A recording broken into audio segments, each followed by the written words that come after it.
Hello everyone, Maurice here, and today I'm bringing you a Axie Infinity Origins meta report for Season 6 early final era. So this report will be a short one because I'm on holiday. I'm actually recording it from my hotel room, and also there's really pretty much not much change compared to the Mystics era. So yeah, let's just go through it. So I think the main thing is really the feather domination. We do see a lot more feather teams, and then we see Brutal Core and Sandals being on top as well. Yeah, so let's just actually go into the data for the player base, and again, not much change. I mean, slow increase as well. So now it's up to 66,000 players. But pretty much, just similar to previous seasons. Really, I don't think there's much of a growth at this point. Pretty steady core, I would say, community for Axie Origins. That's how I feel like. Of course, there will be people come and go, and this is the point where I want to make where you see that. And this histogram where there is the number of players versus a victory star, and you can see over 20,000 players actually are below 200 victory stars, meaning they probably just play a few games and then came, tried the game out, and then probably left. So I think every season we'll probably see this kind of players, quite a significant proportion, and of course even in the middle, even at the top, players come and go. So I think that's just kind of how it is, and XARGs has been pretty stable. Let's just hope that we'll expand more as hope maybe when the pool season comes. But now I think with all the Ronin development going on, maybe there will be some synergistic effect where people come to play other games on the Ronin network might actually come into Axie Origins, but who knows? We'll have to wait and see, probably from next season onwards. Okay, so in terms of archetype usage, I think that's the key one that we want to talk about. And yeah, so you can see at the very, very top, Feather is really dominating with over 50%. And even at the lower brackets, there's quite a number of people playing Feathers. And one thing I should say about Feather is that there are actually different builds, like many different types of ways to build it. Of course, some with wing horn, some with the feather spear, some with a cloud, some with like AOE, and of course, combination of all those things and more, to be honest. So topaz as well, right? Sometimes they have the topaz put into it as well because of the feather dagger and so on. So really a lot of different combinations, and with yet to be seen like which is kind of so-called the most optimal version, and maybe like some are better against certain matchup than others. And so that's for Feather. Sando as well is actually doing pretty well, and actually for Sando and Nomini as well. And of course for those two, it's mostly because of the Nemo and the ramp mechanic being buffed. So of course Feather is of course Feather Descent being buffed, and of course finally we have the Brutal Claw in green here. It's also doing pretty well at the top. And of course that's because Bleed as a mechanic in general has been buffed very significantly, and it's only actually, well, we have to wait until Brutal Claw in order to see that effect.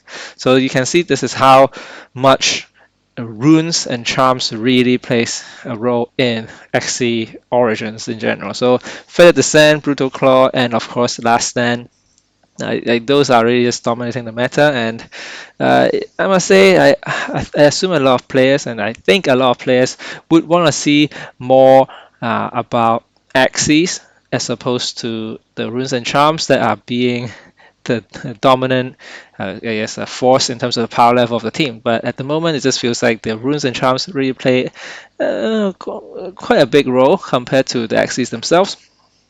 But of course, things might change with parts upgrades, but it might not as well. So who knows whether parts upgrade will actually have an effect even on the gameplay itself. But that will be for a future discussion. The other point I do want to make also is that for things like Leafy, Topaz, like Poison, like things that were dominating previous seasons, definitely were nowhere to be seen at the top. And yeah, it's really like only when you get down the leaderboard, when then you can see those starting to to see those, just because the power level of those are really just a lot lower compared to the top teams at the moment. So this is really just the typical cycle of the meta changes because of the literally because of the buff and nerfs over the seasons, and of course this is how so far for the previous 6 seasons how the Sky Mavis has kept Axie Origins sort of fresh, so that every uh, seasons you see hopefully different teams. Of course Topaz has been there for many seasons, but in this case they're really trying to rotate and get more different strategies to be at the top, so that there'll be more breeding activities, there'll be more markets activity, and so on. So this will be, I feel like, the formula that they will continue to do, and I wouldn't be surprised, let's say, for maybe Spike's team or even like Topaz and Leafy or other teams that are now underperforming will probably be buffed, so that then we'll see more market activities for those Axies, especially for new players coming in. But yeah, so that's that for the archetype usage. So in terms of win rate, Feather, Brutal Claw, Momo. Yeah, something I forgot about talk about is Momo actually. So Momo is actually being seen played quite a bit as well, and at the top.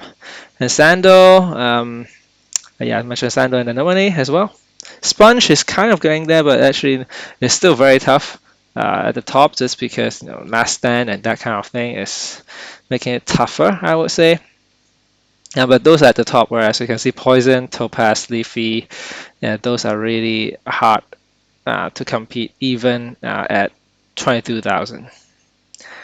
Okay, yeah, so that is really a good example of something I might want to really talk about. Is like pay to win kind of thing for X Origins, especially in the final era, just because the Mystic runes and charms can be very expensive, or relatively expensive, of course. Can't really compare to Season 0 or something, where one rune can cost over 300 USD. But of course, now still the current price of Last Stand is around 50 USD, which is pretty significant, I would say.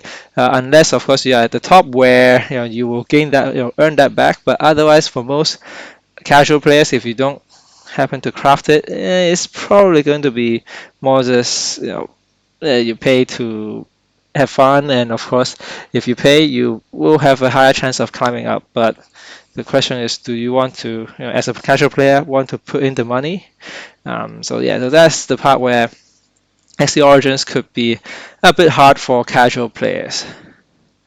Yeah, and of course, like this is can be seen really like using an example of Perch, where Perch, if I just go back up here, right, Perch is actually doing pretty well at the lower end of the ladder, where maybe you don't really see as much Last Stand or Sacred Feather, that kind of thing, and then Perch can do pretty well, but it is hard countered by things like Last Stand, and so it's just going to be very tough for Perch to get up there. So this is where you can see having a particular rune really just allows you to win certain matchup. Okay, and here is a archetype chart, which I'll make it a bit smaller just so that everything can fit, and you can see everything here. But effectively, this is actually for the top. Actually, I won't say top, but it's more like 1900 plus victory stars. And of course, it is more for a general view of the picture. If you do want to check out the specific matchup for specific V-star bracket, do check out the blog post. So I have more additional information at the back or at the end of the blog post. But this is a good information where you can see Sustain still have a polarizing matchup. It's actually something I forgot to mention. If I scroll back up, is that Sustain is actually doing okay.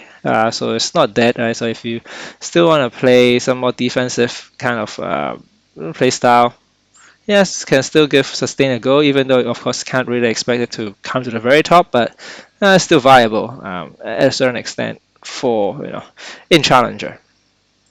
Okay, so I'm not going to go into details of this. Yeah, do check out the blog post for more details. And yeah, that is pretty much it, really.